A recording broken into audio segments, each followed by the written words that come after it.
세계에서 가장 부유한 나라가 한국에게 거절당했습니다. 카타르가 백지 수표를 들고 거제도를 찾아왔지만 돌아온 대답은 딱 한 줄이었습니다. 죄송한데요. 2028년까지 자리가 없습니다. 카타르가 발칵 뒤집혔습니다. 5년 전 한국이 너무 비싸다며 그 조선소를 잘라낸 건 카타르 자신이었습니다. 6조 원을 아끼려던 선택이었죠. 그 6조가 29조짜리 후회로 돌아오는데 5년이 걸렸습니다. 하지만 진짜 충격은 그 다음이었습니다.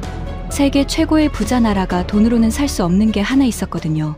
지금부터 그 5년의 전말을 공개하겠습니다. 시작하기 전 구독과 좋아요, 그리고 대한민국 파이팅 댓글로 한국을 응원해주세요. 저는 나세르 알 도사리입니다. 카타르 에너지부 차관으로 30년간 일했어요. 한국을 잘라내는 그 문서에 서명한 사람이 저입니다. 제 나라를 잠깐 소개하겠습니다. 카타르는 작습니다. 지도에서 찾으려면 한참 들여다봐야 하는 크기예요. 그런데 그 작은 땅 아래에 세상에서 가장 큰 가스밭이 깔려 있습니다. 저희는 그 가스를 팔아서 삽니다. 캐서, 얼려서, 배에 싣고 바다 건너로 보냅니다. 그게 전부예요. 그 중에서 저희가 가장 신경 쓰지 않았던 게 하나 있었습니다. 배였습니다. 가스는 저희 것이고 시장은 저희를 기다리고 값은 저희가 정합니다. 그러니 배 같은 건 그냥 돈 주고 사면 되는 물건이라고 생각했어요. 실어 나르는 통 아닙니까? 통은 통일 뿐이죠. 저는 30년 동안 그 통을 사는 일을 했습니다. 세계 어느 조선소의 도크가 몇 개인지, 어느 나라 용접공 임금이 얼마인지 저는 다 외우고 있었어요. 그러면서도 저는 배를 만드는 일이 어떤 일인지 단 한 번도 궁금해한 적이 없었습니다. 가격표만 봤거든요. 그리고 그 가격표에 어느 날 한 줄이 올라왔습니다. 한국보다 30% 싼 값이었어요. 그날 아침, 제 인생에서 가장 잘못된 회의가 시작됐습니다. 도하의 여름은 숨이 막힙니다. 밖은 50도 가까이 올라가는데 에너지부 건물 안은 22도로 맞춰져 있어요. 문 하나를 사이에 두고 계절이 두 개인 셈이죠. 저는 그 문을 지나 17층으로 올라갔습니다. 회의실 커튼은 늘 닫혀 있었습니다. 창밖으로 보이는 게 사막뿐이라 아무도 열지 않았어요. 탁자 위에는 서류 세 뭉치가 놓여 있었습니다. 한국 조선소들이 보내온 견적서와 중국 조선소가 보내온 견적서, 그리고 저희 실무진이 밤새 만든 비교표였습니다. 유수프 알 카타니 장관이 마지막으로 들어왔습니다. 그분은 옥스퍼드에서 경제학 박사를 받고 런던에서 12년을 일하다 돌아온 사람이었어요. 넥타이 매듭이 늘 정확했고 서류를 넘길 때 소리가 나지 않았습니다. 회의실에 들어오면 공기의 온도가 한 번 더 내려가는 느낌이었죠. 시작합시다. 저는 비교표를 펼쳤습니다. 한국 조선소 견적이 척당 2,100억 원입니다. 중국은 1,500억이고요. 차이가 600억입니다. 30%요. 장관이 서류를 손끝으로 툭 쳤습니다. 이게 다입니까? 물량이 100척을 넘어갑니다. 척당 600억이면 전체로는. 제가 숫자를 말하기 전에 그분이 먼저 말했습니다. 6조. 침묵이 흘렀습니다. 6조 원. 저희 실무진 12명이 3개월을 매달려 뽑아낸 숫자였습니다. 그런데 그 숫자가 회의실에 놓이는 순간 그 다음 논의는 사실상 끝나 있었어요. 한 사람이 조심스럽게 손을 들었습니다. 기술 검토를 맡은 후배였습니다. 장관님, 화물창 시공 이력을 보면 차이가 있습니다. 한국 쪽이. 화물창이 뭡니까? 배 안에 가스를 담는 통입니다. 영하 163도짜리 액체를 담아야 해서. 장관이 그 말을 잘랐습니다. 그러니까 통이라는 거잖아요. 후배가 입을 다물었습니다. 보세요. 한국이 비싸다고요? 아니요. 한국이 착각하는 겁니다. 자기들이 파는 게 기술인 줄 아는데 그건 그냥 용접이에요. 용접. 그분은 그 단어를 2번 말했습니다. 용접. 용접. 마치 그렇게 2번 말하면 그 일이 정말로 하찮아지기라도 하는 것처럼요. 저는 그때 아무 말도 하지 않았습니다. 솔직히 말씀드리겠습니다. 저도 같은 생각이었거든요. 회의는 2시간을 넘겼습니다. 중간에 자료가 몇 번 더 올라왔어요. 중국 조선소가 그 크기의 배를 지어본 이력이 짧다는 것. 그 중에서도 대형 화물창을 다뤄본 곳이 사실상 한 군데뿐이라는 것. 실무진은 그걸 위험이라고 불렀습니다. 장관은 그걸 다른 이름으로 불렀어요. 성장 가능성이죠. 그리고 이렇게 덧붙였습니다. 중국은 나라가 뒤에서 밀어줍니다. 금융도 붙고 보증도 붙어요. 값이 싼 게 아니라 나라가 값을 만들어 주는 겁니다. 그런 상대를 우리가 왜 마다합니까? 반박하기 어려운 말이었습니다. 숫자만 놓고 보면 정말로 그랬거든요. 그런데 그날 회의에서 저를 오래 붙잡은 건 숫자가 아니었습니다. 회의가 끝날 무렵 장관이 한 말이었어요. 그분은 서류를 덮으면서 별일 아니라는 투로 말했습니다. 어차피 저 사람들은 우리가 주문서를 넣어줘야 밥을 먹습니다. 가스를 파는 건 우리고 배 만드는 건 아무나 해요. 갑이 누군지 가르쳐 줄 때가 됐습니다. 회의실에 있던 열 몇 명이 아무도 웃지 않았습니다. 그런데 아무도 반대하지도 않았어요. 저는 그 조용함이 이상하게 오래 기억에 남았습니다. 그날 저녁, 저는 사무실에 혼자 남아 문서를 읽었습니다. 계약 해지 통보서였어요. 8장짜리였고 마지막 장 오른쪽 아래에 제 이름이 인쇄되어 있었습니다. 나세르 알 도사리, 카타르 에너지부 차관. 지시한 사람은 장관이고 서명하는 사람은 차관입니다. 늘 그런 식이었어요. 30년 동안 저는 그게 당연한 순서라고 생각했습니다. 펜을 들었는데 손이 한번 멈췄습니다. 왜 멈췄는지 그때는 몰랐어요. 나중에야 알았습니다. 제 아버지 때문이었습니다. 아버지는 진주잡이였어요. 도하 앞바다에서 40년을 자맥지하신 분입니다. 석유가 나오기 전에 저희 나라는 진주로 먹고 살았거든요. 배 한 척에 10대 명이 타고 나가서 숨을 참고 바다까지 내려갔다가 조개를 안고 올라오는 일이었습니다. 아버지 손은 늘 갈라져 있었습니다. 소금물에 절어서 겨울이면 피가 배어 나왔어요. 저는 어릴 때 그 손이 부끄러웠습니다. 학교에 아버지가 오시는 게 싫었어요. 석유가 나온 뒤로 저희 나라는 완전히 달라졌습니다. 한 세대 만에 세상에서 가장 부유한 나라가 됐어요. 그리고 그 과정에서 저희는 한 가지를 조용히 잃어버렸습니다. 손으로 무언가를 만드는 사람을 존경하는 법이었습니다. 저는 펜을 다시 쥐고 서명했습니다. 8장짜리 문서에 제 이름이 들어가는데 4초가 걸렸어요. 4초. 그 4초가 5년 뒤에 무엇으로 돌아올지 그때 저는 상상조차 못했습니다. 통보는 직접 하기로 했습니다. 문서로 보내도 되는 일이었어요. 그런데 장관이 굳이 가겠다고 했습니다. 얼굴을 보고 말해야 정리가 됩니다. 그 말을 들었을 때 저는 그게 예의라고 생각했어요. 나중에 알았습니다. 그건 예의가 아니라 확인이었습니다. 자기가 갑이라는 걸 눈으로 확인하고 싶었던 거예요. 비행기. 도하에서 한국까지는 9시간이 걸립니다. 기내 조명이 어두워지고 대부분이 잠들었을 때 장관이 제 쪽으로 몸을 기울였습니다. 그분 손에는 위스키 잔이 들려 있었어요. 나세르, 표정이 왜 그렇습니까? 아닙니다. 거래는 거래예요. 저쪽도 알고 있을 겁니다. 저는 창밖을 봤습니다. 아래는 온통 검었어요. 구름 위라 별이 유난히 많았습니다. 3년 전에 그 조선소 사람들이 도하에 왔었습니다. 그래서요? 저희 시설을 보고 싶다고 해서 사흘을 안내했어요. 그쪽 기술자 한 사람이 저한테 그러더군요.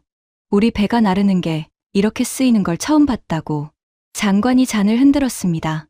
얼음이 부딪히는 소리가 났어요. 그래서 우리가 그 감상값까지 내야 합니까? 그런 뜻은 아니고요. 나세르, 얼굴 붉힐 것 없습니다. 그분은 잔을 내려놓고 눈을 감았습니다. 그리고 자는 사람처럼 낮은 목소리로 말했어요. 하청업체한테 계약 종료 통보하면서 예의 갖추는 사람은 없어요. 저는 대답하지 않았습니다. 하청업체, 그 단어가 귀에 오래 남았어요. 저희가 그 사람들을 그렇게 부르고 있었다는 걸 저는 그 순간 처음 알았습니다. 회의실, 거제는 섬입니다. 공항에서 차로 한참을 들어가야 하고 산을 몇 번 돌면 갑자기 바다가 나옵니다. 그리고 그 바다 위에 크레인이 서 있어요. 처음 본 사람은 대부분 말을 잃습니다. 건물보다 크레인이 높거든요. 저는 그때 그 풍경을 제대로 보지 않았습니다. 서류만 봤어요. 조선소 회의실에는 8명이 나와 있었습니다. 임원과 실무진이었어요. 저희는 자리에 앉자마자 본론을 꺼냈습니다. 예약해 두신 슬롯을 해지하려고 합니다. 통역이 옮겼습니다. 저는 그때 어떤 장면을 예상하고 있었어요. 얼굴이 굳거나 목소리가 높아지거나 최소한 이유라도 물을 거라고 생각했습니다. 몇 년치 일감이 걸린 이야기였으니까요. 그런데 그쪽 대표가 고개를 한번 끄덕였습니다. 알겠습니다. 그게 다였어요. 저는 잘못 들은 줄 알았습니다. 저희 결정에 대해서 궁금하신 점이 가격 때문이시죠? 그렇습니다. 짐작했습니다. 그분은 서류를 정리해서 옆으로 밀어 놓았습니다. 화가 난 기색이 없었어요.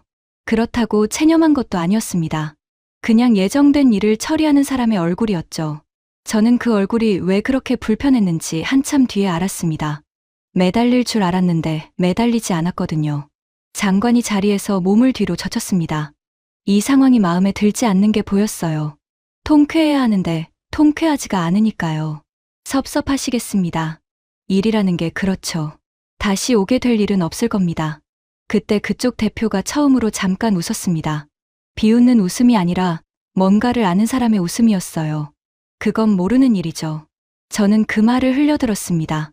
5년 뒤에 그 말이 정확히 무슨 뜻이었는지 알게 될 거라고는 그때는 정말로 생각하지 못했어요. 도크. 회의가 끝나고 현장을 한 바퀴 보기로 했습니다. 밖으로 나오니 비가 오고 있었습니다. 굵은 비는 아니었는데 바닥이 온통 젖어 있었어요. 도크 바닥은 철판이라 물이 고이면 미끄럽습니다. 안전모를 쓰고 계단을 내려가는데 냄새가 훅 올라왔습니다. 수레 냄새와 기름 냄새, 그리고 용접할 때 나는 탄 냄새가 섞여 있었어요. 코가 메웠습니다. 소리는 더 심했습니다. 쇠를 두드리는 소리, 갈아내는 소리, 어디선가 계속 울리는 신호음. 통역이 3번을 다시 말해야 알아들을 수 있었어요. 그리고 저는 배 안으로 들어갔습니다. 정확히는 배가 될 예정인 것이 아니었어요. 아직 겉만 만들어진 상태였습니다. 그 안에서 사람들이 벽에 붙어서 일하고 있었어요. 벽이 은색으로 반짝였는데 얇은 금속판을 이어붙이는 중이었습니다. 한 사람이 무릎을 꿇은 자세로 벽에 코를 거의 붙이고 있었습니다. 오래 그 자세였는지 어깨가 굳어 보였어요. 안내하던 분이 그쪽을 가리켰습니다. 저분이 여기서 제일 오래되셨습니다. 노인이었습니다. 일어서는데 시간이 좀 걸렸어요.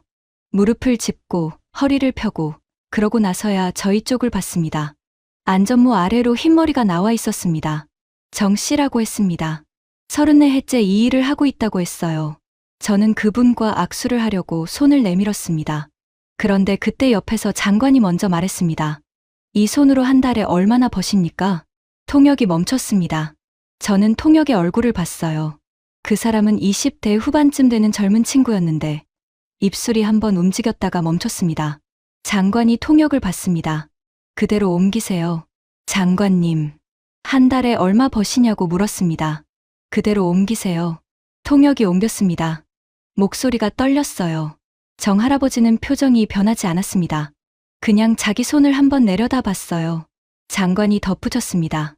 그 정도면 우리 본사 주차 요원 월급입니다. 그런 손으로 만든 배를 우리가 비싸게 샀던 거예요. 이번에는 통역이 아무 말도 하지 않았습니다. 그런데 정 할아버지가 통역을 향해 고개를 저었어요. 옮기라는 뜻이었습니다. 그분은 이미 대충 알아들으신 것 같았어요. 말을 몰라도 알아들을 수 있는 말이 있잖아요. 통역이 옮겼습니다. 주변이 조용해졌습니다. 정확히는 기계 소리는 그대로였는데 사람들이 조용해졌어요. 몇 사람이 하던 일을 멈추고 이쪽을 봤습니다. 정 할아버지가 천천히 웃었습니다. 많이는 못 봅니다. 그리고 이렇게 말했어요. 그런데 이 손으로 만든 배는 여태 한 척도 안 멈췄습니다. 침묵이 흘렀습니다. 장관은 아무 대꾸도 하지 않았습니다. 그럴 필요가 없다고 생각했을 거예요. 저 노인이 자존심 때문에 하는 말이라고 여겼겠죠. 저도 그렇게 생각했습니다. 그날 저는 그 문장을 그냥 흘려들었어요. 늙은 기술자의 마지막 자존심 정도로요. 5년 뒤에 저는 그 문장을 다시 떠올리게 됩니다. 바다 한복판에서 저희 배가 멈춰섰다는 전화를 새벽에 받고 나서요. 도크 출구. 돌아 나오는 길이었습니다. 앞서 걷던 장관이 젖은 철판에서 발이 미끄러졌어요. 몸이 옆으로 크게 기울었습니다. 그때 정 할아버지가 팔을 잡았습니다. 빨랐어요. 뒤에서 따라오시던 분이 손을 뻗어서 장관의 팔을 붙잡았고 장관은 넘어지지 않았습니다. 그 나이에 어떻게 그렇게 빨리 반응했는지 저는 지금도 모르겠어요. 아마 그 도크에서 34해를 지내는 동안 사람이 미끄러지는 걸 수없이 봤겠죠. 장관이 몸을 바로 세웠습니다. 그리고 그 손을 뿌리쳤어요. 손 놓으세요. 기름 묻습니다. 통역이 옮기지 못했습니다. 장관이 통역을 받습니다. 아까와 똑같은 목소리였어요. 그대로 옮기세요. 옮겨졌습니다. 정 할아버지는 손을 거두고 작업복에 문질렀습니다. 화를 내지도 억울해하지도 않았어요. 그냥 손을 닦았습니다. 그게 다였어요. 장관이 앞서 걸어 나갔습니다. 저는 잠깐 뒤에 남았습니다. 왜 그랬는지 모르겠어요. 그냥 발이 안 떨어졌습니다. 정할아버지가 작업복 주머니를 뒤졌습니다. 그리고 뭔가를 꺼냈어요. 명함이었습니다. 기름이 묻어서 모서리가 거뭇했습니다. 종이가 접혔다. 펴진 자국이 여러 번 나 있었어요. 오래 주머니에 들어있던 것 같았습니다. 그분이 두 손으로 그걸 내밀었습니다. 저는 받으면서 그 손을 봤어요. 갈라져 있었습니다. 손등이 아니라 손가락 마디마디가 트고 굳은 살이 두껍고 손톱이 뭉툭했습니다. 오래 물과 쇠를 만진 손이었어요.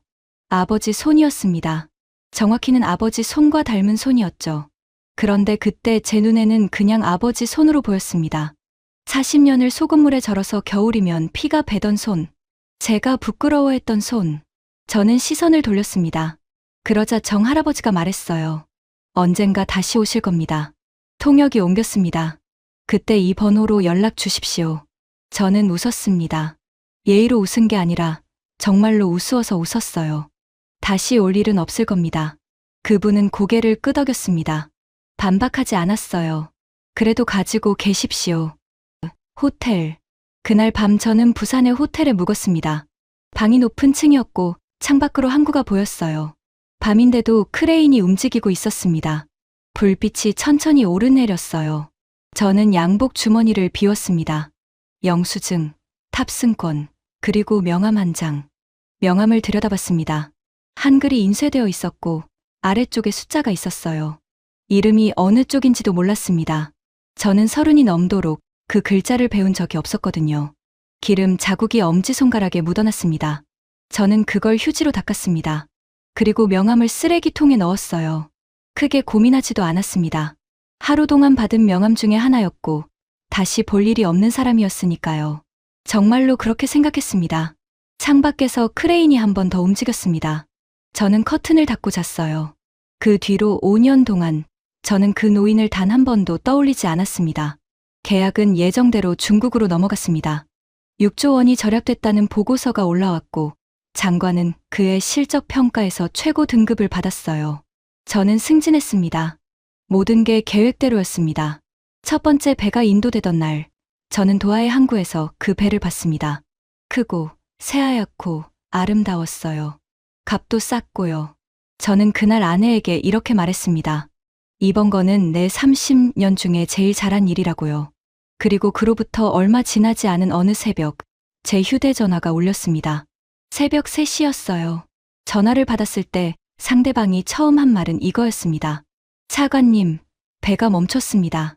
저는 침대에서 일어나 앉았습니다. 어디서요? 바다 한복판입니다. 바다 한복판입니다. 저는 그 말을 듣고 잠깐 아무 대답도 하지 못했습니다. 배가 멈춘다는 게 어떤 뜻인지 저는 알고 있었어요. 30년 동안 그 일을 했으니까요. 그런데 알고 있는 것과 그 일이 실제로 벌어졌다는 통보를 새벽에 받는 건 완전히 다른 일이더군요. 화물은요? 실려 있습니다. 만재입니다. 저는 침대 옆 스탠드를 켰습니다. 손이 스위치를 2번 허짚었어요. 가스를 배에 싣기 전에 저희는 그걸 얼립니다. 영하 163도까지 내려서 액체로 만들어요. 그래야 부피가 600분의 1로 줄어들어서 실어 나를 수 있거든요. 문제는 그 액체가 가만히 있지 않는다는 겁니다. 온도가 조금이라도 오르면 다시 기체로 돌아가요. 그러면서 부피가 600배로 불어납니다. 그래서 배는 항해하는 내내 그 화물을 계속 관리해야 해요. 멈춰 있으면 관리가 어려워집니다. 바다 한가운데서 멈춰선 배는 그냥 서 있는 배가 아니에요. 기다리는 배입니다. 무엇을 기다리냐면 안에 있는 화물이 언제까지 얌전히 있어 줄지르려. 예인선은 가장 가까운 항구에서 출발했습니다. 18시간 걸립니다. 18시간. 저는 전화를 끊고 창가로 갔습니다. 도하의 새벽은 아직 어두웠어요. 멀리 라스라판 쪽에서 가스 플레어가 타고 있었습니다. 붉은 불꽃이 밤에도 꺼지지 않는 곳이죠. 그 불빛을 보면서 저는 이상한 생각을 했습니다. 저 가스를 캐는데 우리는 수십 년을 썼는데 그걸 실어 나르는 통에 대해서는 왜 아무 생각도 안 했을까? 배는 결국 항구로 끌려갔습니다. 주엔진이 문제였습니다. 항해 중에 정지했고 자력으로 재가동이 되지 않았어요. 수리에 3주가 걸렸습니다. 그동안 화물은 다른 배로 옮겨야 했고 그 과정에서 손실이 났습니다. 숫자로 정리된 보고서가 제 책상에 올라왔어요. 저는 그걸 들고 장관실로 갔습니다. 유수프 장관은 창가에 서서 통화 중이었습니다. 제가 들어가자 손짓으로 앉으라고 했어요. 통화가 끝나기까지 4분이 걸렸습니다. 읽었습니다. 장관님, 이건 나세르. 그분이 제 말을 잘랐습니다. 배가 좀 고장났다고 조선소 탓입니까? 주엔진이 항해 중에 정지했습니다. 파도 탓이고 운 탓이죠. 바다에서 배가 서는 게 처음 있는 일도 아니고요. 그분은 보고서를 넘기지도 않고 옆으로 밀었습니다. 한국 배는 안 고장납니까? 세상에 안 고장나는 기계가 어디 있어요? 맞는 말이었습니다. 반박할 수 없는 말이기도 했고요. 기계는 고장납니다. 자동차도 서고 비행기도 지연되죠. 하지만 저는 그날 그 방을 나오면서 이상한 기분이 들었습니다. 한 문장이 자꾸 떠올랐거든요. 이 손으로 만든 배는 여태 한 척도 안 멈췄습니다. 5년 전에 어떤 노인이 도크에서 한 말이었습니다. 저는 그걸 늙은 기술자의 자존심이라고 생각했어요. 그런데 그 말이 지금 제 머릿속에서 다른 소리로 들리고 있었습니다. 그건 자존심이 아니라 기록이었을지도 모른다는 생각이요. 저는 그날 밤 자료실에 남아서 지난 20년치 사고 기록을 뽑아봤습니다. 새벽 2시까지 걸렸어요. 그리고 아무에게도 그 결과를 말하지 않았습니다. 챕터 5점 로비가 안 들어갔겠습니까? 통보. 두 번째 사고는 반년쯤 뒤에 왔습니다. 이번엔 항해 중이 아니었어요. 배가 호주의 가스 터미널에 접안해서 화물을 싣던 중이었습니다. 발전기가 문제였습니다. 배에서 전기를 만드는 장치인데 그게 한 대가 아니라 4대가 동시에 나갔어요. 네 대가 동시에요. 한 대만 현장에서 겨우 되살렸고 나머지는 뜯어서 옮겨야 했습니다. 문제는 그동안 그 배가 부두를 차지하고 있었다는 거예요. 다른 배가 들어올 수가 없었습니다. 그 항구의 선적 작업이 열흘 가까이 멈췄습니다. 예정돼 있던 화물 3건의 일정이 줄줄이 밀렸고 그 뒤로도 며칠이 더 밀렸어요. 배 한 척이 항구 하나를 마비시킨 겁니다. 그리고 얼마 뒤 제 책상에 문서 한 장이 올라왔습니다. 호주 해양안전청에서 보낸 처분 통지서였어요. 영문 3페이지였고 마지막 장에 결정사항이 적혀 있었습니다. 해당 선박의 호주 수역 진입을 180일간 금지한다. 180일. 반년입니다. 한 나라가 배 한 척에게 우리 바다에 반년간 들어오지 말라고 문을 걸어 잠근 거예요. 저는 그 문서를 2번 읽었습니다. 그리고 3번째로 읽을 때는 소리내서 읽었어요. 그렇게 하면 뜻이 달라지기라도 할 것처럼요. 이건 우리 쪽 보고서가 아니었습니다. 우리 실무진의 판단도 아니고요. 다른 나라 정부가 자기 이름을 걸고 내린 공식 처분이었습니다. 부정할 방법이 없는 종류의 문서였어요. 회의실. 다음 날 아침 회의가 소집됐습니다. 12명이 앉았고 처분 통지서 4본이 각자 앞에 놓였습니다. 회의실은 조용했어요. 아무도 먼저 입을 열지 않았습니다. 유수프 장관이 통지서를 손끝으로 넘겼습니다. 1장, 2장, 3장. 그리고 덮었어요. 호주가 우리한테 이런 걸 보냅니까? 공식 처분입니다. 그러니까 묻는 겁니다. 우리가 그 나라에 가스를 얼마나 팝니까? 아무도 대답하지 않았습니다. 우리가 안 팔면 그쪽 공장이 먼저 멈춰요. 그런데 우리 배한테 반년 금지를 때린다. 그분은 의자에 몸을 기댔습니다. 그리고 잠깐 생각하는 표정을 짓더니 아주 자연스럽게 이렇게 말했어요. 호주 안전청에 한국 로비가 안 들어갔겠습니까? 저는 제가 잘못 들은 줄 알았습니다. 장관님, 생각해 보세요. 나세르. 우리가 한국을 잘라낸 게 5년 전입니다. 앙심을 품을 시간은 충분했어요. 이 사고는 한국과 아무 상관이 없습니다. 바로 그거예요. 그분이 저를 봤습니다. 정말로 그렇게 생각하는 사람의 눈이었어요. 상관이 없으니까 더 자유롭게 움직일 수 있는 거죠. 저 사람들 그런 거 잘합니다. 언론에 흘리고 조사관 구워 삶고 자기들 수주 다시 따내려고 뭔들 못하겠습니까? 회의실에 있던 몇 사람이 고개를 끄덕였습니다. 저는 그 끄덕임을 보면서 등이 서늘해졌어요. 한국이 그 사고와 아무 관련이 없다는 사실이 그 방에서는 오히려 한국이 개입했다는 증거로 바뀌고 있었거든요. 관련이 없으니까 자유롭게 움직일 수 있었다는 논리였습니다. 그건 어떤 반박으로도 깰 수 없는 종류의 논리예요. 증거가 없으면 은폐했다는 뜻이 되고 증거가 있으면 물론 유죄니까요. 회의는 그렇게 끝났습니다. 결론은 이랬어요. 이번 처분은 부당하며 외교 채널로 이의를 제기한다. 혼자. 그날 밤 저는 사무실에 남았습니다. 직원들이 다 퇴근하고 층 전체 불이 꺼진 뒤였어요. 저는 제 방 스탠드만 켜놓고 자료를 꺼냈습니다. 무엇을 확인하려는 건지 스스로도 명확하지 않았습니다. 그냥 확인하고 싶었어요. 호주 해양안전청의 처분 근거 자료부터 봤습니다. 공개된 문서였습니다. 사고 경위, 조사 일정, 참여한 검사관의 소속과 이름까지 다 적혀 있었어요. 한국 국적자는 한 명도 없었습니다. 다음으로 저는 그 처분이 나오기까지의 일정을 봤습니다. 사고 발생부터 처분까지 54일이 걸렸더군요. 그 사이에 현장 검사가 3번 있었고 선사 측 소명 기회가 2번 주어졌습니다. 절차가 촘촘했어요. 그 다음으로 저는 같은 기관이 지난 5년간 내린 유사 처분을 찾아봤습니다. 11건이 있었습니다. 국적은 다양했어요. 그리스, 파나마, 마셜 제도, 중국. 그중 2건은 한국 조선소가 지은 배였습니다. 한국 배도 처분을 받은 적이 있다는 뜻이에요. 저는 그 자료를 한참 봤습니다. 만약 한국이 그 기관을 움직일 수 있는 나라였다면 자기네 배가 처분받는 걸 그냥 두지는 않았겠죠. 시계를 보니 새벽 1시였습니다. 저는 스탠드를 껐습니다. 그런데 자리에서 일어나지 못하고 한참을 그냥 앉아 있었어요. 어두운 방에서요. 제가 알아낸 건 사실 대단한 게 아니었습니다. 몇 시간이면 누구나 확인할 수 있는 공개 자료였어요. 문제는 그게 아니었습니다. 아무도 확인하지 않았다는 것. 회의실에 12명이 있었고 그중 아무도 그 자료를 열어보지 않았습니다. 저를 포함해서요. 우리는 그 자리에서 한 나라를 범인으로 만들었고 아무도 4시간을 들여 확인하지 않았어요. 그리고 저는 그날 처음으로 이런 생각을 했습니다. 장관님이 지금 하고 있는 말은 사실이 아닐지도 모른다. 30년 만에 처음이었어요. 브리즈번.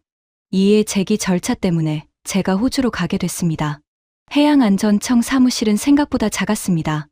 회의실 하나에 탁자와 의자, 벽에는 해도가 한 장 걸려 있었어요. 마거리 테이스 청장은 60쯤 되어 보이는 분이었습니다. 저희가 준비해 간 이해 신청서를 다 읽고 나서 안경을 벗었어요. 차관님, 제가 자료를 좀 보여드려도 되겠습니까? 그분은 서류철 하나를 탁자에 올려놓았습니다. 두꺼웠어요. 첫 장은 사진이었습니다. 발전기 내부를 찍은 것이었어요. 부품 하나가 색이 변해 있었습니다. 이게 내 대에서 똑같이 나왔습니다. 다음 장은 계측값이었습니다. 숫자가 빼곡했어요. 이건 우연히 같이 고장난 게 아닙니다. 같은 원인으로 같은 순서로 나간 겁니다. 그 다음 장부터는 일정표였습니다. 검사관 배치, 소명 접수 기록, 선사 측 답변서. 저는 그걸 넘기면서 아무 말도 하지 못했습니다. 제가 밤에 혼자 확인했던 것과 똑같은 내용이었거든요. 다만 여기 있는 게 훨씬 두꺼웠어요. 헤이스 청장이 서류철을 덮었습니다. 차관님, 저희는 이 처분을 내리는데 54일을 썼습니다. 알고 있습니다. 저희 항구가 열을 멈췄어요.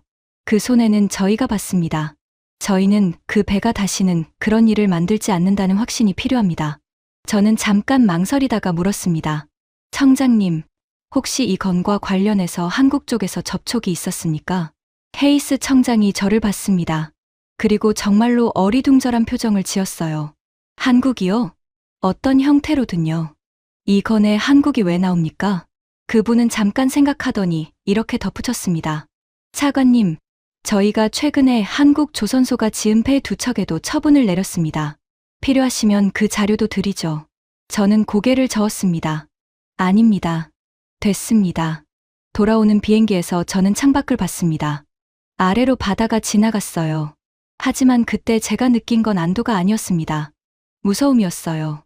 우리가 틀렸다는 게 무서운 게 아니라 틀린 채로 여기까지 왔다는 게 무서웠습니다. 배는 2척만 문제가 아니었습니다. 그 뒤로도 크고 작은 일이 이어졌어요. 인도 일정이 밀리고 시운전에서 항목이 걸리고 수리 기간이 길어졌습니다. 하나하나는 큰일이 아니었는데 합쳐놓으니 그림이 보이더군요. 저는 직접 가보기로 했습니다. 중국 상하이 인근의 조선소였습니다. 저희 배를 짓는 곳이었어요. 가서 놀란 건 규모였습니다. 정말 컸어요. 도크가 넓고 크레인이 많고 사람이 많았습니다. 설비는 새 것이었어요. 거제에서 봤던 것보다 오히려 최신이었습니다. 안내하는 분이 자랑스러워했고 저는 그럴 만하다고 생각했습니다. 문제는 화물창 작업장에 들어갔을 때 시작됐어요. 배 안쪽 벽에 얇은 금속판을 이어붙이는 작업이었습니다. 5년 전 거제에서 봤던 것과 같은 일이었어요. 사람들이 벽에 붙어서 일하고 있었습니다. 저는 그중 한 사람 옆에 서서 한참을 봤습니다. 젊었어요. 25쯤 되어 보였습니다. 저는 통역을 통해 물었습니다. 이 일을 얼마나 하셨습니까? 3년째입니다. 저는 다른 사람에게도 물었습니다. 2년. 또 다른 사람은 4년. 한 명은 1년 반이라고 했어요. 책임자를 불러서 물었습니다. 여기 화물창 용접 인력이 몇 명입니까? 240명입니다. 평균 경력은요? 그분이 잠깐 계산했습니다. 3년 정도 됩니다. 3년. 저는 그 숫자를 듣고 아무 말도 못했습니다. 그러자 그분이 제 표정을 보고 웃으면서 덧붙였어요. 차관님, 걱정 마십시오. 저희도 10년이 필요하다는 건 압니다. 알고 계시는군요. 압니다. 다 알아요. 그분은 도크를 한 바퀴 둘러봤습니다. 그리고 목소리를 조금 낮췄어요. 문제는 저희한테 그 10년이 없다는 겁니다. 저는 그 말을 듣는 순간 등이 서늘해졌습니다. 이 사람은 거짓말을 하지 않았어요. 감추지도 않았고요. 자기가 무엇이 부족한지 정확히 알고 있었습니다. 그리고 그걸 채우는데 무엇이 필요한지도 알고 있었어요. 다만 그 필요한 것이 돈이 아니었을 뿐입니다. 차관님, 저희 설비 보셨죠? 봤습니다. 훌륭합니다. 저 설비를 갖추는데 2년 걸렸습니다. 돈을 부으면 됩니다. 그분이 젊은 용접봉들 쪽을 가리켰습니다. 그런데 저 친구들이 10년이 되는 데는 10년이 걸립니다. 돈을 부어도 10년이에요. 2배로 부어도 10년이고요. 하지만 저는 그때까지도 완전히 이해하지는 못했습니다. 머리로는 알아들었어요. 그런데 몸으로는 아니었습니다. 저는 30년 동안 돈으로 안 되는 걸 본 적이 거의 없었거든요. 시간이 오래 걸리는 일은 있었죠. 그런데 그건 대개 돈을 더 부으면 짧아졌습니다. 돌아오는 길에 저는 계산을 해봤습니다. 지금 저 240명이 10년 경력이 되려면 7년이 더 필요합니다. 그때 저는 68이에요. 정년이 지난 나이죠. 제가 이 일을 하는 동안에는 그 배를 볼 수 없다는 뜻이었습니다. 그날 저는 처음으로 시간이라는 걸 돈과 다른 것으로 생각해 봤습니다. 다음으로 저는 프랑스로 갔습니다. 배 안에 가스를 담는 그 화물창 기술은 원천 특허가 프랑스 회사에 있습니다. 설계 도면의 뿌리가 거기라는 뜻이에요. 배를 짓는 조선소는 그 회사의 배값의 5% 정도를 로열티로 냅니다. 저는 그 회사 기술이사를 만났습니다. 필리프 로랑이라는 분이었어요. 제 질문은 단순했습니다. 기술이 귀사 것이라면 귀사가 직접 지으면 되지 않습니까? 그분은 커피를 한 모금 마시고 웃었습니다. 차관님, 저희는 설계 회사입니다. 도크가 없어요. 그럼 도크를 지으면요? 도크는 지을 수 있죠. 그분이 잔을 내려놓았습니다. 제가 설명을 하나 드리겠습니다. 저희가 가진 건 레시피입니다. 아주 좋은 레시피예요. 어떤 밀가루를 얼마나, 몇 도에서 몇 분간 구워야 하는지 전부 적혀 있습니다. 압니다. 그 레시피는 여러 나라에 있습니다. 저희가 팔았으니까요. 중국에도 있고, 일본에도 있었고, 한국에도 있습니다. 그분이 저를 봤습니다. 그런데 그 레시피대로 완벽하게 구워내는 소는 거제도에만 있습니다. 저는 그 말을 받아 적지 않았습니다. 받아 적을 필요가 없었어요. 그 문장은 그날 이후로 제 머릿속에서 나가지 않았거든요. 이사님, 그건 과장 아닙니까? 차관님, 저희는 로열티를 받는 입장입니다. 어디서 짓든 저희 돈은 들어와요. 저희가 특정 나라를 편들 이유가 없습니다. 맞는 말이었습니다. 그래서 더 정확하게 말씀드릴 수 있는 겁니다. 숫자로 보여드릴까요? 그분이 자료를 하나 띄웠습니다. 배에 실은 가스가 항해 중에 저절로 증발하는 비율이었습니다. 아무리 잘 막아도 조금씩은 날아가요. 그 비율이 낮을수록 좋은 배입니다. 팔 물건이 도중에 덜 사라지니까요. 예전 배들은 하루에 0.15%쯤 됐습니다. 한국 조선소가 짓는 배는 그걸 0.07까지 낮췄어요. 절반 넘게 줄인 겁니다. 그리고 최근에는 0.049까지 내려간 방식이 나왔더군요. 이게 무슨 뜻인지 아십니까? 모르겠습니다. 저희 레시피의 한계보다 더 잘 구웠다는 뜻입니다. 저는 그 화면을 한참 봤습니다. 하지만 그때도 저는 아직 인정하지 않고 있었어요. 다른 길이 남아있다고 생각했거든요. 저는 일본으로 갔습니다. 일본은 한때 세계에서 배를 가장 많이 만들던 나라입니다. 기술도 있었고 역사도 길었어요. 한국보다 먼저 시작한 나라니까요. 저는 대형 조선소 임원과 만났습니다. 60 가까운 분이었어요. 제가 용건을 말하자 그분은 한참 동안 아무 말도 하지 않았습니다. 그리고 이렇게 물었어요. 차관님, 저희 회사가 그 배를 마지막으로 지은 게 언제인지 아십니까? 모릅니다. 20년이 넘었습니다. 그분은 차를 따랐습니다. 손이 아주 느렸어요. 저희는 그 기술을 포기했습니다. 정확히 말하면 접었습니다. 왜입니까? 손실이 컸어요. 한 척 지을 때마다 손해가 났습니다. 그래서 저희는 다른 배로 방향을 틀었습니다. 경영 판단이었죠. 그럼 다시 시작하시면. 차관님, 그분이 저를 봤습니다. 그때 그 일을 하던 기술자들이 지금 몇 살이겠습니까? 저는 대답하지 못했습니다. 저희 회사에서 화물창을 만질 줄 알던 사람은 이제 없습니다. 도면은 있어요. 설비도 다시 갖출 수 있고요. 그런데 사람이 없습니다. 양성하시면요? 10년입니다. 또 10년이었습니다. 중국에서 들은 것과 똑같은 숫자를 일본에서 다시 들었어요. 그분은 차를 한 모금 마시고 아주 담담하게 말했습니다. 차관님, 저희 나라는 그 10년을 한번 포기했습니다. 그리고 그 옆 나라는 포기하지 않았어요. 지금 차이는 그것뿐입니다. 그리고 이렇게 덧붙였어요. 거제도로 가시죠. 저는 그 순간 손끝이 차가워졌습니다.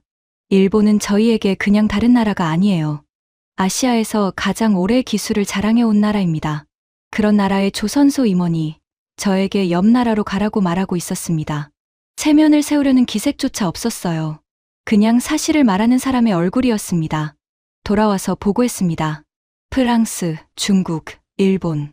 세 나라를 돌았고 결론은 하나였습니다. 지금 이 배를 제대로 지을 수 있는 곳은 사실상 한 군데뿐이라는 것. 유수프 장관은 제 보고를 끝까지 들었습니다. 표정이 점점 굳었어요. 그리고 서류를 탁 덮었습니다. 그래서 가서 빌라는 겁니까? 장관님, 30년 배를 사온 사람이 이제 조선소 문 앞에서 사정을 해요? 그분이 자리에서 일어났습니다. 목소리가 처음으로 커졌어요. 나세르, 우리가 누굽니까? 세상에서 가장 부유한 나라예요. 우리가 가스를 잠그면 저 나라들 절반이 겨울을 못 납니다. 압니다. 나는 그런 나라에 고개 숙이느니 배를 포기하겠습니다. 저는 그 말을 들으면서 이상하게도 화가 나지 않았습니다. 대신 슬펐어요. 저 사람은 지금 배 이야기를 하는 게 아니었거든요. 자기가 5년 전에 도크에서 했던 말들을 지키고 있는 거였습니다. 그 말들을 지키지 못하면 자기가 무너지니까요. 하지만 그 고집은 오래가지 못했습니다. 그 일이 벌어진 건 그로부터 얼마 지나지 않아서였습니다. 나스아파는 저희 가스 산업의 심장 같은 곳입니다. 나라의 곳간이 통째로 거기 몰려 있어요. 그곳이 공격을 받았습니다. 가스를 액체로 만드는 설비 2개가 나갔고 다른 시설 하나도 크게 손상됐습니다. 저희 수출 능력의 상당 부분이 한 번에 날아갔어요. 10개 만들던 걸 8개밖에 못 만들게 된 겁니다. 그것도 하루아침에요. 손실을 돈으로 환산한 보고서가 올라왔습니다. 연간 매출 기준으로 29조 원 규모였어요. 저는 그 숫자를 보면서 5년 전 회의실을 떠올렸습니다. 그때 우리가 아끼려던 게 6조였습니다. 6조를 아끼려고 내린 결정이 여기까지 왔고 그 앞에 29조가 놓여 있었어요. 물론 이 둘이 직접적인 인과는 아닙니다. 미사일과 조선소 계약은 다른 이야기죠. 하지만 결과는 하나로 모였습니다. 가스를 캘 수 없게 됐는데 캘 수 있는 만큼도 실어 나를 배가 없다는 것. 저희는 계약 상대들에게 불가항력을 선언했습니다. 천재지변이니 계약을 못 지켜도 봐달라는 조항이에요. 세상에서 제일 돈 많은 나라가 손을 들고 미안하다고 한 겁니다. 그런데 여기서 이상한 일이 벌어졌어요. 이렇게 얻어맞았으면 배를 덜 사야 정상이잖아요. 그런데 저희는 배가 더 급해졌습니다. 저희한테는 세계 최대 가스전이 있고 거기서 지금보다 훨씬 더 많이 캐서 팔겠다는 계획이 이미 세워져 있었거든요. 지금의 2배 가까이요. 그걸 팔려면 실어 나를 배가 있어야 합니다. 그것도 아주 많이요. 정리하면 이랬습니다. 싼 배는 자꾸 멈추고 중국은 10년이 없고 일본은 20년 전에 접었고 프랑스는 도크가 없고 고가는 얻어맞았는데 증산은 해야 하고 유수프 장관이 제 방으로 왔습니다. 노크도 없이요. 그분은 한참 서 있다가 말했습니다. 나세르, 한국 쪽에 연락해보세요. 저는 고개를 들었습니다. 장관님, 연락해보라고 했습니다. 5년 만이었습니다. 공항에서 차로 들어가는 길은 그대로였어요. 산을 돌면 갑자기 바다가 나오고 그 위에 크레인이 서 있었습니다. 달라진 게 하나 있었어요. 전부 움직이고 있었습니다. 5년 전에 왔을 때도 조선소는 돌아가고 있었죠. 그런데 그때는 어딘가 여유가 있었습니다. 도크 하나가 비어 있었고 크레인 몇 대가 멈춰 있었어요. 지금은 아니었습니다. 빈 곳이 없었어요. 저희는 회의실에 앉았습니다. 이번에는 저희 쪽이 5명이었고 서류는 저희가 준비해 갔습니다. 물량, 일정, 조건 다 적혀 있었어요. 그쪽 임원이 그 서류를 받아서 첫 장을 봤습니다. 그리고 두 번째 장으로 넘어가기 전에 이렇게 말했어요. 죄송한데요. 저는 그 말투를 기억합니다. 정말로 미안해하는 목소리였어요. 2028년까지 자리가 없습니다. 회의실이 조용해졌습니다. 저는 제가 잘못 들었다고 생각했어요. 그래서 통역을 받습니다. 통역이 다시 옮겼습니다. 같은 말이었어요. 저희 도크가 다 찼습니다. 전부요? 전부입니다. 저는 준비해 간 조건을 꺼냈습니다. 선수금을 전액 선지급하겠습니다. 감사합니다. 하지만 자리가 없습니다. 단가를 조정할 용의가 있습니다. 얼마나요? 저는 잠깐 숨을 골랐습니다. 이 말을 하려고 오면서 몇 번을 연습했거든요. 시장가의 2배까지 검토할 수 있습니다. 그 방에 있던 저희 쪽 직원 하나가 고개를 들었습니다. 그런 권한을 제가 받아왔다는 걸 그 사람도 그때 처음 알았을 거예요. 2배입니다.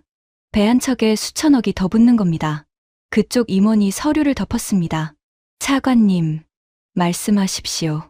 돈 문제가 아닙니다. 저는 그 말을 듣고 잠깐 멍했습니다. 30년 동안 저는 그 문장을 들어본 적이 거의 없었어요. 사람들은 대개 돈 문제가 아니라고 말하면서 실은 돈 문제였거든요. 값을 올리면 대개 풀렸습니다. 저희가 지금 짓고 있는 배들은 이미 계약된 겁니다.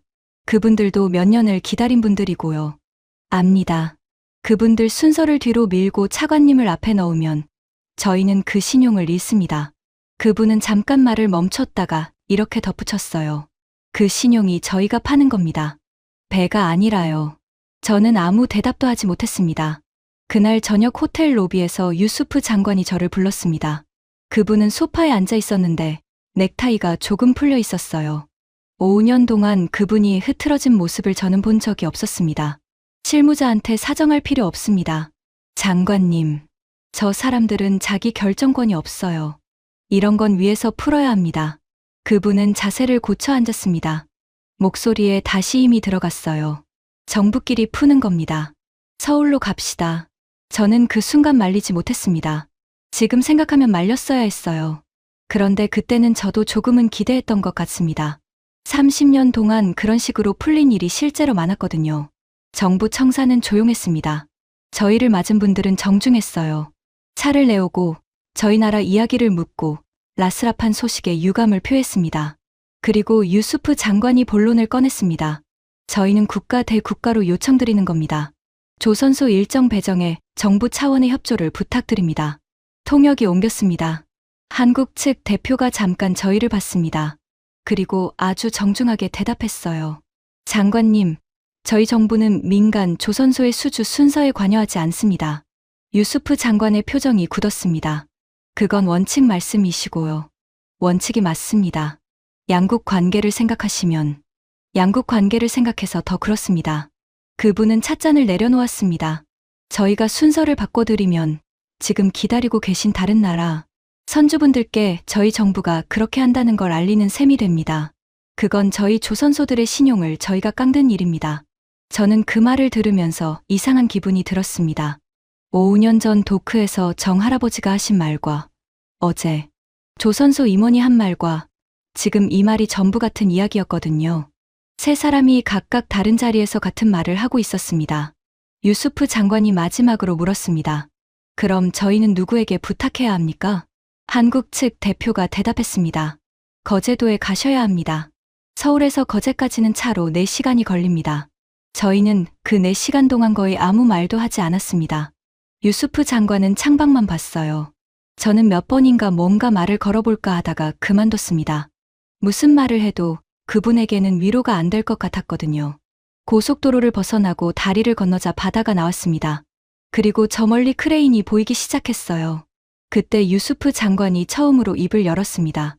아주 작은 목소리였어요. 나세르. 예. 저기 저 크레인 말입니다. 예. 5년 전에도 저기 있었습니까? 저는 대답했습니다. 있었습니다. 그분은 다시 창밖을 봤습니다. 그리고 거제에 도착할 때까지 우리 둘 다 한마디도 하지 않았습니다. 조선소 측은 결국 저희에게 시간을 내주었습니다. 계약을 주겠다는 뜻은 아니었어요. 자리는 여전히 없었습니다. 다만 현장을 한번 보고 가시라는 제안이었습니다. 저는 그 제안이 무슨 뜻인지 그때는 몰랐어요. 나중에 알았습니다. 그분들은 저희에게 왜 자리가 없는지를 설명하려던 게 아니었습니다. 왜 그 자리가 그렇게 오래 걸리는지를 보여주려던 거였어요. 안전모를 쓰고 사다리를 내려갔습니다. 화물창 안은 처음이었어요. 5년 전에는 밖에서만 봤거든요. 이번에는 안으로 들어갔습니다. 들어가는 순간 소리가 사라졌습니다.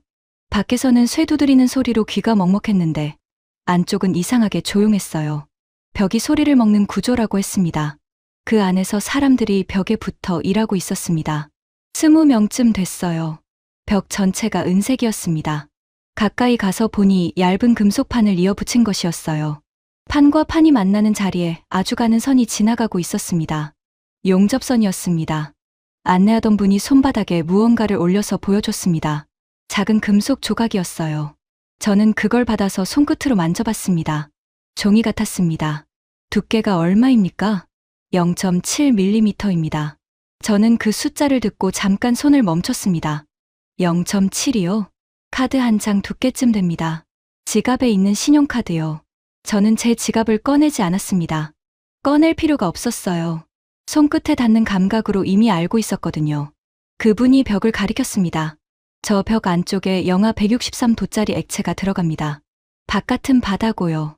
그 사이를 막아주는 게 저겁니다. 저것만요? 저것만입니다. 저는 그 자리에 한참 서 있었습니다.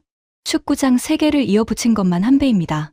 그 안쪽 벽 전체를 신용카드 두께의 금속으로 단 한 군데도 새는 데 없이 이어 붙여야 합니다. 한 군데라도 어긋나면 어떻게 되는지 저는 알고 있었어요. 냉기가 새고 그 자리가 얼고 그러면 설비가 나갑니다.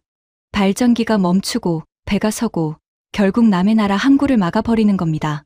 저는 5년 동안 그 사고 보고서를 몇 번이나 읽었어요. 그런데 그 원인이 이렇게 생긴 것일 줄은 몰랐습니다. 하지만 그때 저를 진짜로 무너뜨린 건 두께가 아니었습니다. 그 옆에 붙어 있던 사람이었어요. 한 사람이 무릎을 꿇은 자세로 벽에 붙어 있었습니다. 오래 그 자세였는지 등이 굽어 있었어요. 안전모 아래로 흰머리가 나와 있었습니다. 저는 그분을 알아봤습니다. 정 씨였어요. 5년 전에 저에게 명함을 주셨던 분이었습니다. 그분은 저를 못 알아봤어요. 아니, 알아봤는지도 모르겠습니다. 어쨌든 하던 일을 멈추지 않았습니다. 저는 옆에 쭈그리고 앉아서 한참을 봤습니다. 손이 움직이는 게 아니었어요. 정확히 말하면 손이 아니라 손끝이 움직였습니다. 아주 조금씩요. 한 번에 몇 센티미터씩 나아갔습니다. 그리고 그 자리를 한 번 더 보고 손끝으로 만져보고 다시 다음으로 넘어갔어요. 저는 통역에게 물었습니다. 저렇게 해서 하루에 얼마나 갑니까? 통역이 물어보고 옮겼습니다. 많이 하는 날이 몇 미터랍니다. 몇 미터. 축구장 3개짜리 배의 벽 전체를요. 정할아버지는 한 구간을 끝내고 나서야 일어났습니다. 일어나는데 시간이 걸렸어요. 무릎을 짚고 허리를 펴고 그러고 나서야 저를 봤습니다. 그분이 저를 알아본 건 그때였습니다. 오셨네요. 저는 뭐라고 대답해야 할지 몰랐습니다. 다시 올 일 없다고 하셨는데 그분은 웃지 않았습니다. 비꼬는 것도 아니었어요. 그냥 사실을 말하는 목소리였습니다. 이렇게 됐습니다. 그렇죠. 그런 게 일이죠. 그분은 장갑을 벗어서 옆구리에 끼웠습니다. 그리고 벽을 한번 쓸어봤어요. 저는 물었습니다. 선생님, 이 일을 하시는데 얼마나 걸립니까? 뭐가요? 이 일을 할 줄 알게 되는데요. 그분은 잠깐 생각했습니다. 10년이요. 또 10년이었습니다. 중국에서 듣고, 일본에서 듣고, 이제 여기서 3번째로 들었습니다. 왜 10년입니까? 몸이 알아야 되거든요.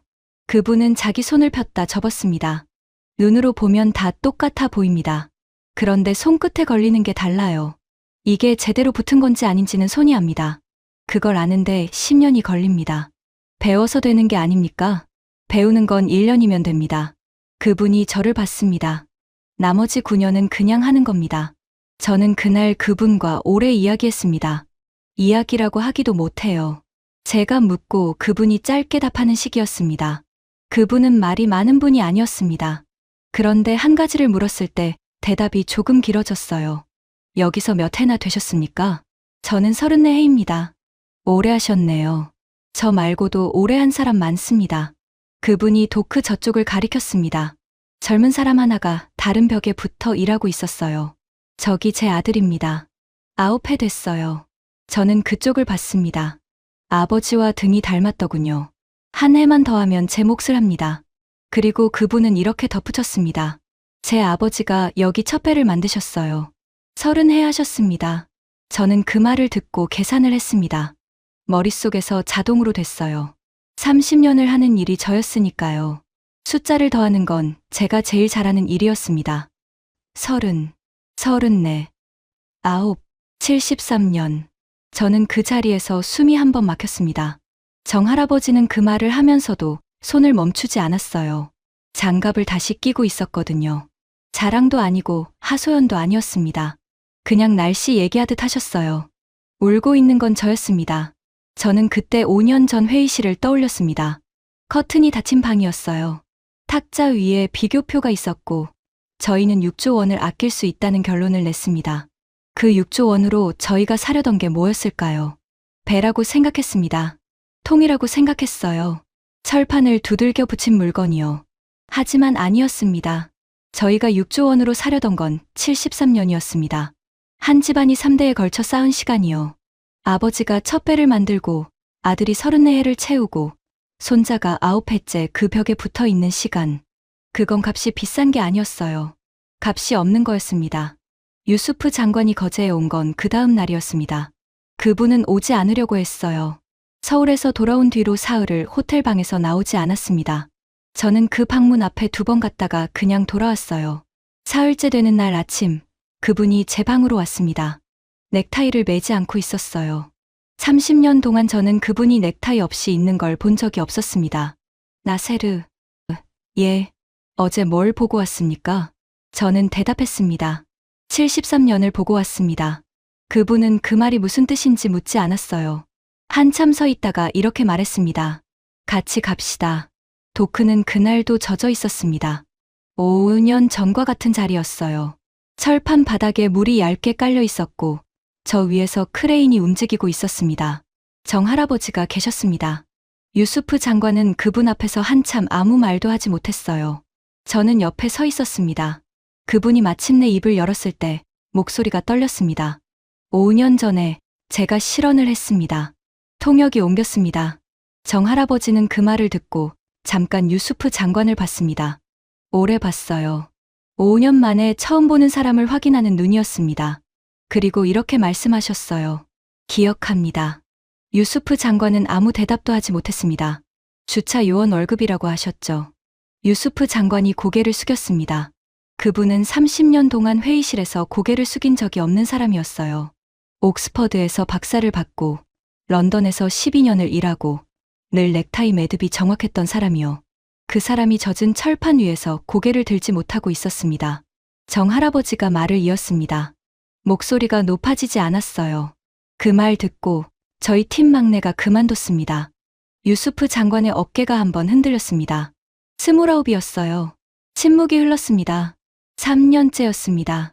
앞으로 7년만 더 하면 됐는데 정할아버지는 거기서 말을 멈췄습니다. 그리고 벽 쪽을 한번 봤어요. 그 친구 지금 여기 없습니다. 유수프 장관이 손을 내밀었습니다. 정할아버지는 그 손을 봤습니다. 그리고 자기 장갑을 벗었어요. 그 손이 맞잡히는데 몇 초가 걸렸습니다. 유수프 장관이 그 손을 잡고 아무 말도 하지 못했어요. 눈물이 떨어졌습니다. 젖은 철판 위로요. 저는 그 장면을 보면서 울지 않았습니다. 이상하게 들리실 텐데 정말로 그랬어요. 통쾌하지도 않았고 슬프지도 않았습니다. 그냥 오래 밀린 일이 이제야 처리되는 걸 보는 기분이었어요. 제 차례는 아직 오지 않았거든요. 호텔로 돌아오는 차 안에서 저는 보좌관에게 물었습니다. 자네, 5년 전에 여기 왔었지? 예, 통역으로 왔습니다. 그 친구였습니다. 그때 28쯤이었던 유수프 장관이 그대로 옮기라고 했을 때 목소리가 떨렸던 통역이요. 지금은 제 보좌관이었습니다. 그때 그분이 나한테 명함을 하나 주셨는데 기억합니다. 내가 그걸 버렸어. 보좌관은 앞만 봤습니다. 부산 호텔 방에서요. 저는 그 친구를 봤습니다. 어떻게 알아? 그 친구가 잠깐 망설이더니 이렇게 말했습니다. 제가 주었습니다. 저는 아무 말도 못했습니다. 방을 정리하다가 봤습니다. 그런데 그게 그냥 버려질 물건 같지가 않아서요. 왜? 그분이 두 손으로 주셨거든요. 보좌관은 안주머니에서 지갑을 꺼냈습니다. 그리고 그 안에서 명함을 한 장 꺼냈어요. 5년이 지난 종이었습니다. 모서리가 닳았고 기름 자국이 아직 남아 있었습니다. 5년 동안 갖고 있었나? 버릴 데가 없었습니다. 저는 그 명함을 받았습니다. 그리고 한글로 인쇄된 그 이름을 한참 봤어요. 저는 여전히 그 글자를 읽지 못했습니다. 5년 동안 배울 생각을 한 번도 안 했거든요. 그날 오후, 저는 조선소 본관에 다시 갔습니다. 회의가 잡혀 있었던 건 아니었어요. 그냥 한 번 더 보고 싶었습니다. 본관 복도에 사진이 걸려 있었습니다. 오래된 사진들이었어요. 흑백도 있고 색이 바랜 것도 있었습니다. 배가 처음 물에 들어가는 날 찍은 사진들이라고 했습니다. 진수식이라고 하더군요. 저는 그 앞을 천천히 지나갔습니다. 그리고 세 번째인가 네 번째 사진 앞에서 걸음을 멈췄습니다. 배가 있었습니다. 옆면에 글자가 적혀 있었고 뱃머리에 사람들이 서 있었어요. 사진 아래에 연도가 적혀 있었습니다. 아주 오래전이었어요. 저는 그 배를 알고 있었습니다. 제 손이 저절로 안주머니로 갔습니다. 거기 지갑이 있었고 지갑 안쪽에 사진이 한 장 들어 있었어요. 저는 그걸 30년 동안 꺼내 본 적이 거의 없었습니다. 아버지 사진이었습니다. 아버지는 진주잡이였어요. 도하 앞바다에서 40년을 자맥질하신 분입니다. 그러다 진주산업이 무너졌고 아버지는 일자리를 잃었습니다. 저는 그때 12살이었어요. 몇 해 뒤에 아버지는 다시 배를 타셨습니다. 이번에는 진주가 아니라 가스를 싣는 배였어요. 갑판원이었습니다. 아버지는 그 배를 이렇게 부르셨어요. 나를 다시 사람으로 만들어준 배. 저는 그게 촌스럽다고 생각했습니다. 배가 사람을 만들어준다는 말이요. 그냥 직장이잖아요. 저는 그렇게 생각했어요. 아버지는 그 배 진수식 사진을 지갑에 넣고 다니셨습니다. 돌아가실 때까지요. 그리고 지금 제 손에 그 사진이 있었습니다. 저는 지갑에서 사진을 꺼내 벽에 걸린 사진 옆에 대봤습니다. 같은 배였습니다. 각도만 달랐어요. 아버지 사진은 부두 쪽에서 찍은 것이었고 벽에 걸린 사진은 배 쪽에서 찍은 것이었습니다. 이쪽에서 찍은 사진과 저쪽에서 찍은 사진이 50년을 돌아서 같은 복도에 마주 서 있었습니다. 저는 사진 아래 글자를 봤습니다. 읽을 수 없었어요. 지나가던 직원 한 분을 붙잡고 물었습니다. 여기 뭐라고 적혀 있습니까? 그분이 읽어줬습니다. 배 이름과 그 배를 만든 사람들 이름이었어요. 저는 물었습니다. 이 배가 여기서 만들어졌습니까? 예, 저희 초창기 배입니다. 누가 만들었습니까? 저 위에 이름들이 다 있는데요. 저는 그 이름들을 봤습니다. 읽을 수 없는 글자들이었어요. 그 중에 정씨 성을 가진 분이 계셨는지 저는 모릅니다. 물어보지 않았어요. 물어볼 필요가 없었습니다. 한국이 만든 배가 제 아버지를 먹여 살렸습니다. 아버지는 그 배에서 15년을 일하셨어요. 그 월급으로 저를 학교에 보내셨고 저는 그 돈으로 공부해서 에너지부에 들어갔습니다. 그리고 30년 뒤에 저는 그 배를 만든 사람들을 잘라내는 문서에 서명했습니다. 4초가 걸렸어요. 저는 그 복도에 한참 서 있었습니다. 사람들이 지나갔고 몇 사람이 저를 이상하게 봤을 겁니다. 외국인 하나가 낡은 사진 앞에서 안 움직이고 있었으니까요. 저는 아버지 손을 생각했습니다. 소금물에 절어서 겨울이면 갈라지던 손. 학교에 오시는 게 싫었던 손. 제가 부끄러워했던 손. 5년 전에 도크 출구에서 저에게 명함을 내밀던 손도 그 손이었습니다. 저는 그때 시선을 돌렸어요. 그게 제 30년이었습니다. 에미르께서 직접 오시겠다고 한 건 그로부터 얼마 뒤였습니다. 관례에 없는 일이었어요. 배를 사는 일로 국가 원수가 조선소에 가는 나라는 없습니다.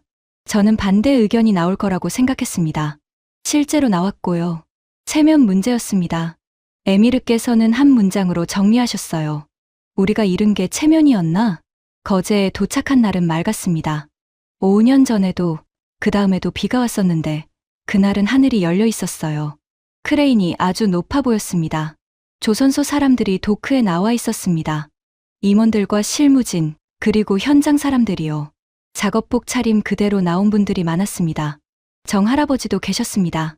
앞줄이 아니라 뒤쪽에 서 계셨어요.